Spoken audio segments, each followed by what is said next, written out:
আসসালামু আলাইকুম। আশা করছি বন্ধুরা আপনারা সকলে ভালো আছেন, সুস্থ আছেন এবং নিরাপদে আছেন।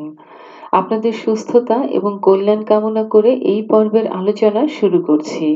আমাদের আজকের আলোচ্য বিষয় রুডইয়ার্ড কিপলিং। আমাদের আজকের আলোচ্য বিষয় রুডইয়ার্ড কিপলিং। আমরা পড়ছি ইংলিশ লিটারেচারের 15 নম্বরের জন্য। রুডইয়ার্ড কিপলিং এই অংশ থেকে যে প্রশ্নগুলো বিসিএস পরীক্ষা এবং অন্যান্য সরকারি চাকরির পরীক্ষাগুলোতে এসেছে এবং আসতে পারে সেই সব ধরনের তথ্যগুলোকে নিয়েই আমরা আজ আলোচনা করব। তো বন্ধুরা আমরা আমাদের আলোচনা শুরু করছি। প্রথম প্রশ্ন, who is the author of the Jungle Book? Who is the author of the Jungle Book? প্রশ্নটিকে আমরা বুঝে নেবার চেষ্টা করছি। দ্য জঙ্গল বুক এই গ্রন্থটির গ্রন্থকার কে? দ্য জঙ্গল বুক এই গ্রন্থটির গ্রন্থকার কে? এর উত্তর হচ্ছে রুডইয়ার্ড কিপলিং। Rudyard Kipling. বন্ধুরা এই উপন্যাসের জন্য তিনি নোবেল পুরস্কার লাভ করেছিলেন। অত্যন্ত জনপ্রিয় একটি উপন্যাস দ্য জঙ্গল বুক। কম বেশি সকলেরই পড়া আছে। রুডইয়ার্ড কিপলিং এর একটি অনবদ্য উপন্যাস, অত্যন্ত চমৎকার একটি গ্রন্থ the Jungle Book. Who is the author of the Jungle Book? এর উত্তর হচ্ছে রুডইয়ার্ড কিপলিং। আর এই গ্রন্থটির জন্যই রুডইয়ার্ড কিপলিং তিনি সাহিত্যে নোবেল পুরস্কার লাভ করেছিলেন। আমরা পরের প্রশ্নটিতে ইনশাআল্লাহ চলে আসব। Kim was written by. Kim was written by প্রশ্নটিকে একটু বুঝে নেবার চেষ্টা করি। কিম এটি একটি উপন্যাসের নাম। আর এই উপন্যাসটি কার লেখা? কিম এটি একটি উপন্যাসের নাম। আর এই উপন্যাসটি কার লেখা? এর উত্তর হচ্ছে রুডইয়ার্ড কিপলিং। Rudyard Kipling. আর তার বিখ্যাত উপন্যাস হচ্ছে দ্য জঙ্গল বুক, যে উপন্যাসের জন্য তিনি সাহিত্যে নোবেল পুরস্কার লাভ করেছিলেন। আমরা পরের প্রশ্নটিতে ইনশাআল্লাহ চলে আসব। God could not be everywhere and therefore he made mothers. God could not be everywhere and therefore he made mothers. Who said this? প্রশ্নটিকে একটু বাংলায় বুঝে নেবার চেষ্টা করছি। এটি একটি উক্তি। আর আলোচ্য প্রশ্নে বলা হয়েছে এই উক্তিটি কে করেছিলেন বা এই উক্তিটি কার? God could not be everywhere and therefore he made mothers. অর্থাৎ গড সব জায়গাতে থাকতে পারবেন না, এই কারণে তিনি মা সৃষ্টি করেছিলেন। God could not be everywhere and therefore he made mothers. অর্থাৎ গড যেহেতু সব সময় সব জায়গায় থাকতে পারবেন না, সেই কারণে তিনি মা সৃষ্টি করেছিলেন। এইটি হচ্ছে আলোচ্য উক্তিটির একটি আক্ষরিক অর্থ আমরা করে নিলাম। আলোচ্য উক্তিটি কে করেছিলেন এটি আমাদের আলোচ্য প্রশ্ন। এর উত্তর হচ্ছে রুডইয়ার্ড কিপলিং। রুডইয়ার্ড কিপলিং এর এই উক্তিটি বিশ্বব্যাপী জনপ্রিয়, সমাদৃত, কম বেশি সকলেরই জানা আছে। তবে যারা হিন্দি ভাষাভাষী বা হিন্দি ভাষার চলচ্চিত্র দেখে থাকেন তাদের এই উক্তিটি আরো বেশি জানা আছে, কারণ অলমোস্ট প্রায় সব ধরনের হিন্দি ছবিতেই এই বিষয়টি, এই উক্তিটিকে ব্যবহার করা হয়। অর্থাৎ হিন্দি ছবিতে এই উক্তিটি বহুল পরিমাণে ব্যবহৃত হয়। This quotation is mostly used in Hindi films.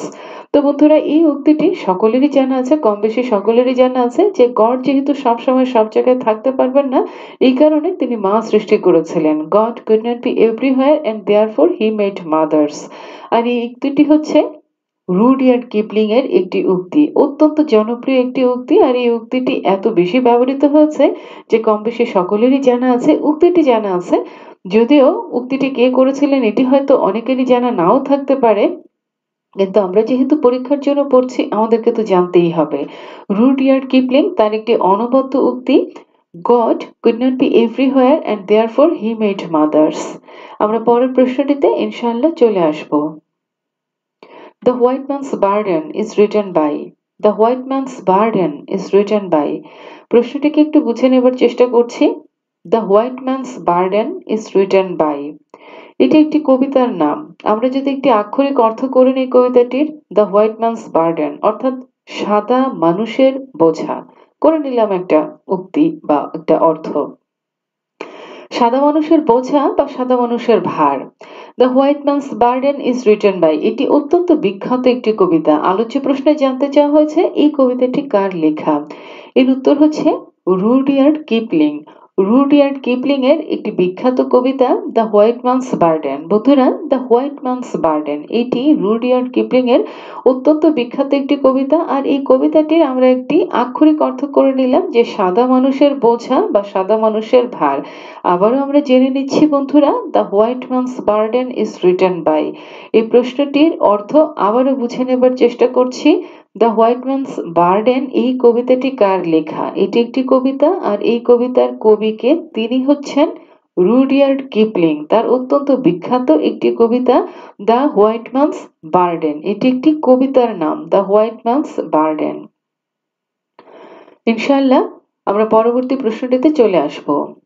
The light that failed is written by. The light that failed is written by.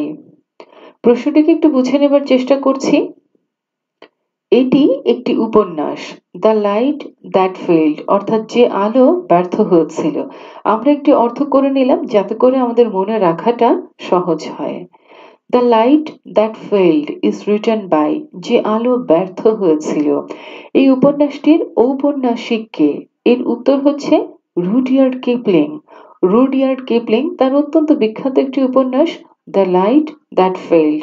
নামটি বেশ চমৎকার, যে আলো ব্যর্থ হয়েছিল। অনেকগুলো ব্যর্থ আলোই তো কোনো একটা স্থানকে আলোকিত করে তোলে, তাই না বন্ধুরা? যেরকম সবগুলো ব্যর্থ চেষ্টা একটা চেষ্টাকে সফল করে তোলে। আমরা পরের প্রশ্নটিতে ইনশাআল্লাহ চলে আসব। Just so stories is written by. Just so stories is written by, প্রশ্নটিকে একটু বুঝে নেবার চেষ্টা করছি। এটি একটি উপন্যাসের নাম জাস্ট সো স্টোরিজ। এই উপন্যাসটির ঔপন্যাসিক কে? আমরা একটি আক্ষরিক অর্থ করে নেই। জাস্ট সো স্টোরিজ অর্থাৎ শুধুই গল্প। শুধুই গল্প এই উপন্যাসের ঔপন্যাসিক কে? বন্ধুরা, just so stories is written by. Just so stories এই উপন্যাসটি কে লিখেছেন? এর উত্তর হচ্ছে রুডিয়ার্ড কিপলিং। Rudyard Kipling. আমরা পরের প্রশ্নটিতে ইনশাআল্লাহ চলে আসব। Captains courageous is written by.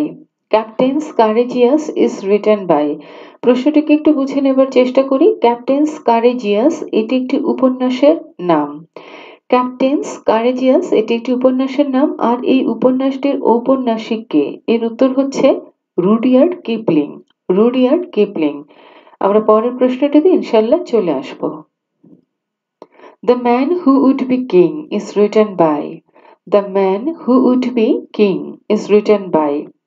প্রশ্নটিকে একটু বুঝে নেওয়ার চেষ্টা করি।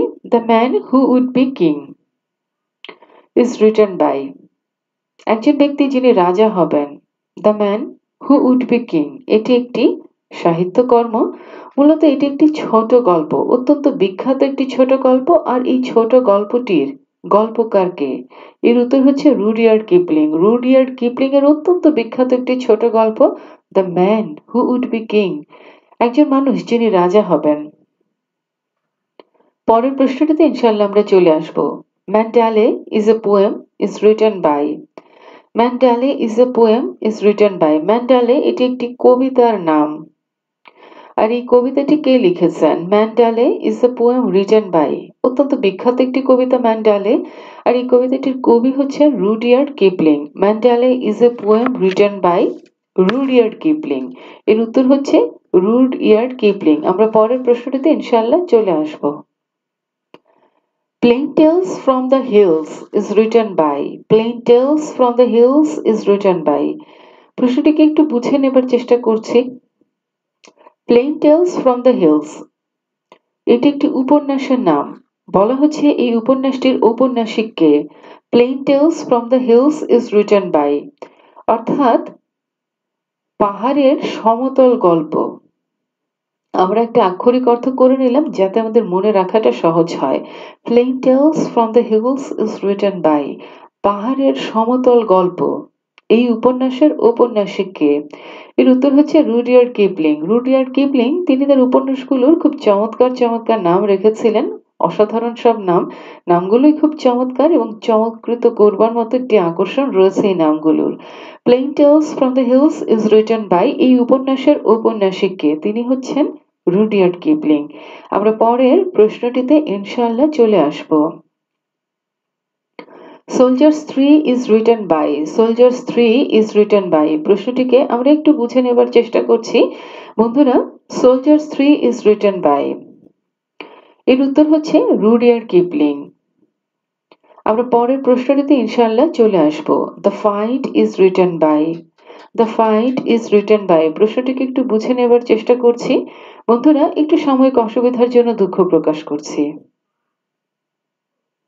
The fight is written by এটি একটি কবিতার নাম, আর এই কবিতাটি কার লেখা? এর উত্তর হচ্ছে Rudyard Kipling. The fight is written by এই কবিতাটি কার লেখা? এর উত্তর হচ্ছে রুডিয়ার্ড কিপলিং। আমরা পরের প্রশ্নটিতে ইনশাআল্লাহ চলে আসব। The Blue Roses is written by, the Blue Roses is written by, the Blue Roses is written by The Blue Roses অর্থাৎ নীল গোলাপগুলো। The Blue Roses is written by এর উত্তর হচ্ছে Rudyard Kipling. The Blue Roses is written by, The Blue Roses is written by কার লেখা? Rudyard Kipling. আমরা পরের প্রশ্নটিতে ইনশাআল্লাহ চলে আসব। Never the twain shall meet, who said this? Never the twain shall meet, who said this?